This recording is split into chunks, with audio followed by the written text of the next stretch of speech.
My name is Avery Collins, and I'm 27 years old. I work as a systems analyst for a mid-sized tech company in Seattle, the kind of job that sounds impressive at family dinners, but mostly involves solving the same problems over and over while pretending they're new.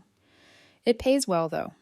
Well enough that I moved into my own apartment at 24 after grinding through 3 years of soul-sucking entry-level IT work where I spent half my day explaining to grown adults why clicking suspicious links was not, in fact, a bold career move. My apartment wasn't fancy, but it was mine. Open-plan living room, neutral walls, a desk I built myself from reclaimed wood and metal piping, 2 monitors for work, one for gaming, a custom-built PC I'd saved months for. My setup was my sanctuary. Order in a world that constantly felt loud. And then there was Atlas, my German Shepherd mix. 80 pounds of muscle, anxiety, and unconditional loyalty. I rescued him with Ethan 3 years into our relationship, and from day one, Atlas decided I was his person. Slept at my feet, followed me from room to room, guarded me like his life depended on it. Ethan used to joke that Atlas loved me more. At the time, it felt harmless. Ethan and I met 5 years ago at a friend's housewarming party. I was nursing a drink in the corner, making sarcastic commentary to myself about the playlist, when Ethan somehow slid into the conversation like he'd always been there. He was easy to talk to, thoughtful, the kind of man who listened instead of waiting for his turn to speak. We clicked fast, not explosively, but steadily, comfortably, like two people who didn't need to perform to be liked.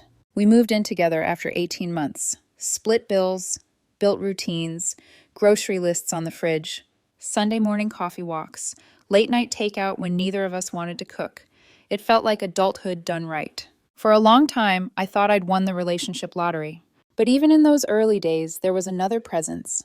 Subtle, quiet, easy to dismiss. Lena, Ethan's ex-girlfriend. They hadn't dated long, he said. It just didn't work. But somehow they stayed best friends. Texted daily, shared inside jokes, knew each other's passwords. At first, I told myself it was a green flag. Proof of maturity. Proof that Ethan wasn't the jealous, controlling type. But Lena was everywhere. Not physically at first, emotionally. Ethan's phone buzzed constantly. During dinner, during movies, during conversations that suddenly trailed off mid-sentence because Lena needed advice. If we were choosing a restaurant, Ethan would pause and say, "Let me see what Lena thinks." If we talked about a weekend trip, he'd mention, "Lena says that area is overrated." It started as background noise. Then it became the soundtrack. Lena had a way of inserting herself without ever showing up. Her opinions filtered into our decisions, like they were facts. My preferences quietly lost weight. Ethan's certainty eroded. I noticed it most when plans changed. Once, I scored tickets to a tech and gaming convention I'd been excited about for months. VIP passes, meet and greet. I told Ethan weeks in advance. He seemed genuinely excited. 2 hours before we were supposed to leave, Lena called. She was crying about a bad date, something about being ghosted, again. Ethan hesitated. I watched the internal debate cross his face. Guilt versus obligation, loyalty versus convenience. "I should stay," he said finally. "She really needs me." I went alone. At the convention, my phone buzzed nonstop. Ethan asking how it was going, sending updates. Meanwhile, he also sent pictures of him and Lena on the couch, eating ice cream, watching some romance movie, smiling. I smiled back, told him it was fine. But it didn't feel fine. By year 3, Lena's presence stopped being subtle. She went through a messy breakup, and suddenly, she was always around, emotionally, logistically, spiritually. She showed up unannounced, needed Ethan's advice on everything, had emergencies that somehow always aligned with our plans. Friends noticed. One night after Lena crashed our date night for the 3rd time that month, a friend pulled me aside and said, "Avery, you know she's sabotaging this, right?" I laughed it off, said they were overthinking it. Deep down, I knew they weren't. Around that time, Ethan started coming home with concerns that didn't sound like him. My hobbies were suddenly immature. My gaming was excessive. My job, the one he used to brag about, wasn't ambitious enough anymore. Worse, the things I did for him disappeared from the narrative. The mornings I woke up early so he could sleep in. The weekends I took Atlas out alone so Ethan could relax.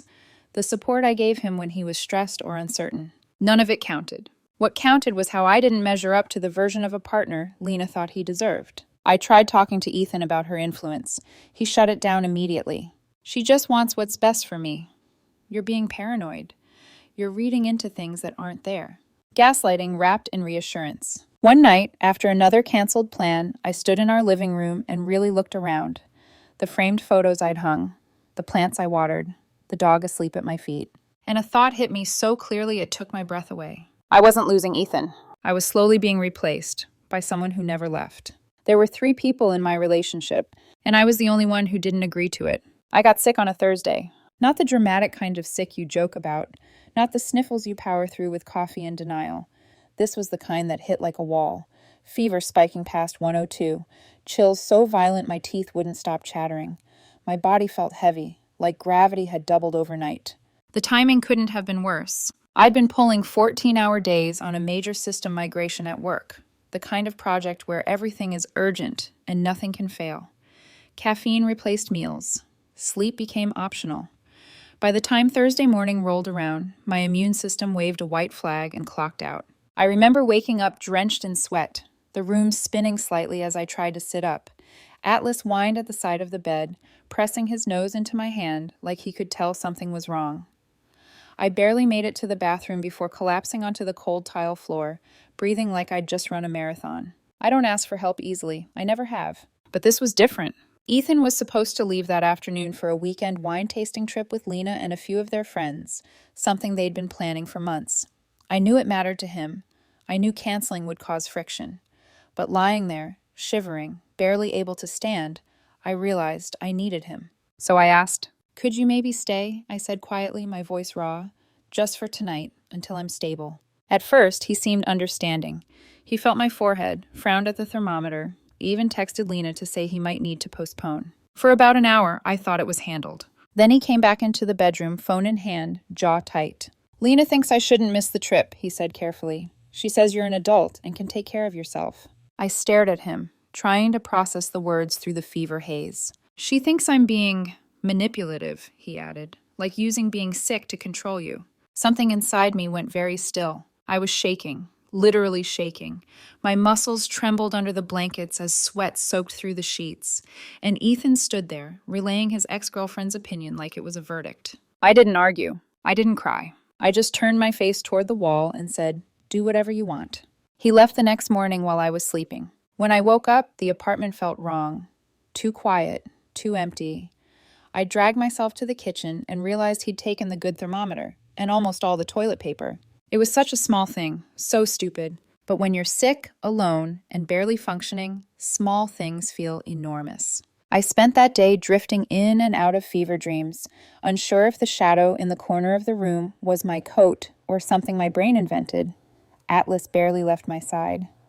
Every time I moved, he stood up, alert, like he was guarding me from something unseen.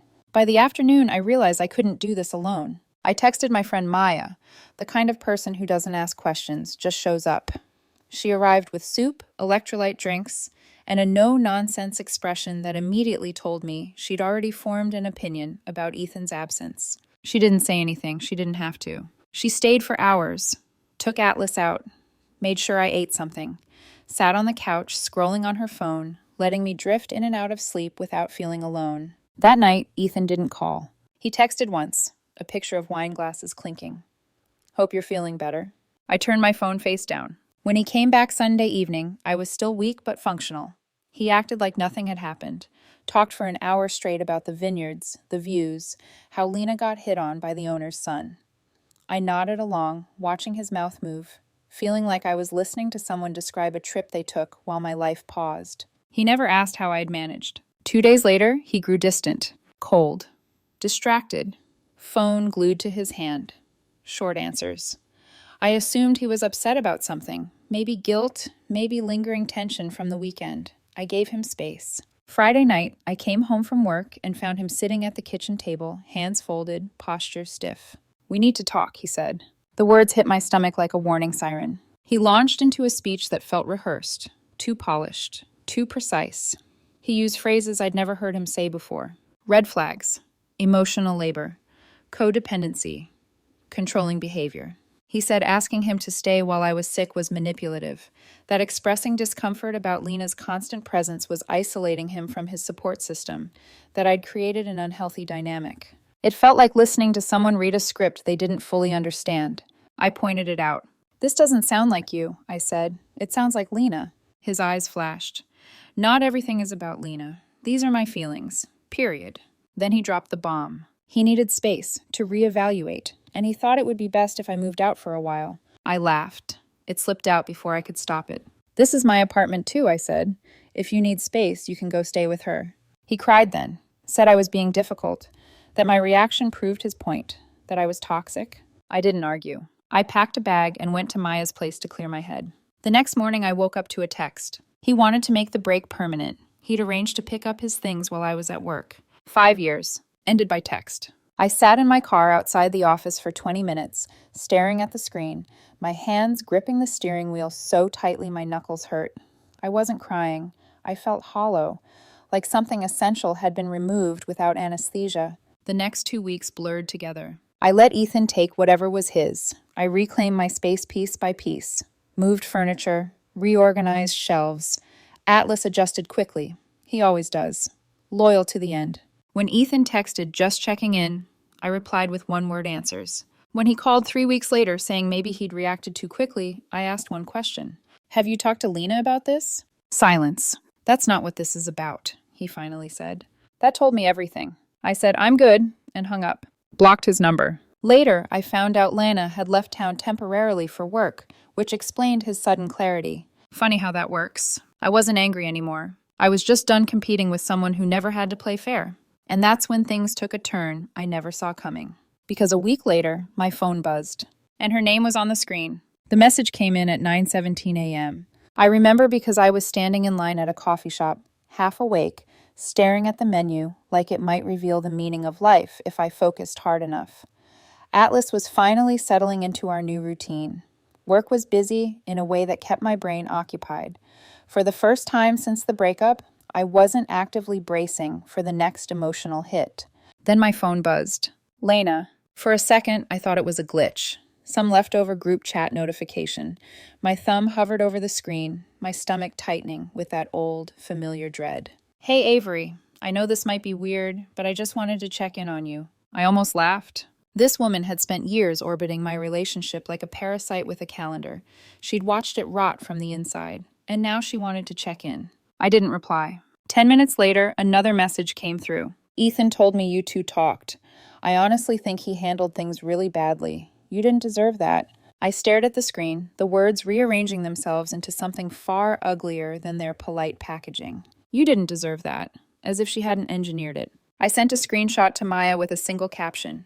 "Is this real life?" Maya replied immediately. "Oh, she's bold. Over the next 2 days, the messages kept coming.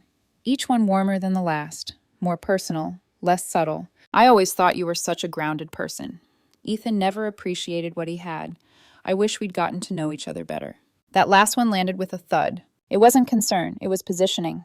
The realization snapped into place so cleanly it almost felt satisfying.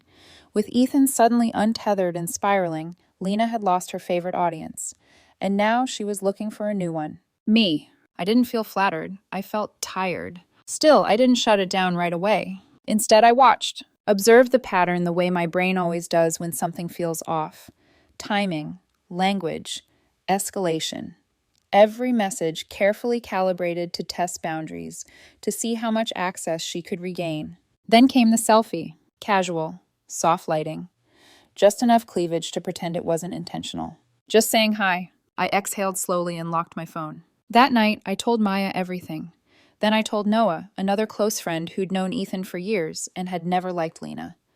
By the end of the evening, my living room felt like a war room. "She's trying to flip the narrative," Maya said. "Make you the prize. Twist the knife." Noah nodded. "And if Ethan finds out, it'll destroy him." I didn't smile. "I don't want revenge," I said. "I just want the truth out in the open." Maya raised an eyebrow.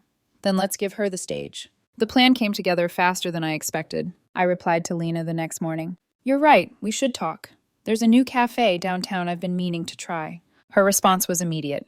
"I'd love that." The cafe was bright and airy, all exposed brick and hanging plants. I arrived early and chose a table with a clear view of the entrance, ordered coffee, sat calmly, waited. Lena walked in 10 minutes later, and I almost didn't recognize her. Hair styled, makeup flawless, outfit carefully chosen to read effortless but intentional. She scanned the room, spotted me, and smiled like she'd already won something. She took 3 steps toward the table and stopped. Because I wasn't alone. Maya stood up first, then Noah, then Jess, a mutual friend of Lena's who'd quietly distanced herself months ago, her face drained of color in real time. "What's this?" Lena asked, forcing a laugh that cracked at the edges. I stood too, meeting her eyes evenly. "Oh," I said lightly. "I figured since you've always been such a fan of inserting yourself into other people's relationships, you'd appreciate a group setting." She sputtered. "This is completely inappropriate." Jess crossed her arms. "So was messaging Avery the second her relationship imploded." Lena's mouth opened, closed, opened again. "You're twisting things," she snapped. "I was just being supportive." "Really?" Noah said. "Because you did the same thing to me, and to Jess, and to at least 2 other people I can name." Jess nodded. "She tried to date my ex 2 weeks after convincing me he was holding me back." The silence that followed was loud. Lena grabbed her purse, her hands shaking now. "You're all insane," she said. "This is harassment." She turned and left, heels clicking too fast, posture rigid with humiliation. We stayed, ordered coffee, sat there for over an hour, trading stories that all sounded disturbingly similar. Patterns I'd only seen pieces of before now, fully exposed. That afternoon, Jess sent me screenshots. Messages of Lena trashing me behind my back, complaining about how codependent Ethan had become, how inconvenient it was that I existed at all. I didn't feel vindicated. I felt free. Ethan tried reaching out 2 days later. Long apology. Admitted he'd been manipulated. Said he finally saw it now. I didn't respond. The last time I saw him was a week later at Target. He spotted me in the electronics aisle and hurried over, eyes red, voice shaking. "Avery, can we talk?" I gestured to my cart. Frozen pizza, energy drinks, a new game I'd been excited about. "This is me," I said calmly, "the person you thought wasn't enough." Then I walked away. That night, back in my apartment, Atlas curled up beside me as I painted the living room a deep blue Ethan always vetoed. The space felt lighter, quieter. Mine. I wasn't broken. I was rebuilding. And for the first time in a long time, I trusted myself again. The strange thing about endings is how quiet they become once the noise fades. After the cafe, after the screenshots, after Ethan's apology text I never answered, life didn't explode into some dramatic rebirth montage. There was no instant glow-up, no triumphant music swelling in the background. There was just space. For the first time in years, my phone didn't buzz with someone else's priorities. No second-guessing my plans. No invisible committee weighing in on my decisions. When I said yes to something, it stayed a yes. When I said no, no one tried to negotiate it. The apartment changed first. I painted the living room a deep, moody blue, the color Ethan had always said felt too heavy. I moved the furniture around until it made sense to me. I turned the corner by the window into a proper workspace, bought a chair I'd been eyeing for months, mounted shelves for my books and collectibles without asking for approval. It felt symbolic, reclaiming square footage that had slowly stopped feeling like mine. Atlas thrived in the quiet. His routine adjusted seamlessly, like he'd been waiting for this version of our life. Morning runs with me before work, afternoon naps in the sunny patch by the window, evenings curled up beside me while I unwound. No tension in the air, no raised voices, no slammed doors. Work noticed the change before I did. About a month after the breakup, my manager pulled me aside and told me he'd seen a shift in my leadership. More decisiveness, more confidence, less hesitation. I got promoted shortly after, not because I suddenly became better at my job, but because I stopped doubting every choice I made. Funny how that works. My friendships deepened too. Maya started coming over every Thursday night for dinner. Noah introduced me to his friends, people who didn't know my history and didn't need it explained. Laughter came easier. Conversations didn't feel like walking on emotional glass.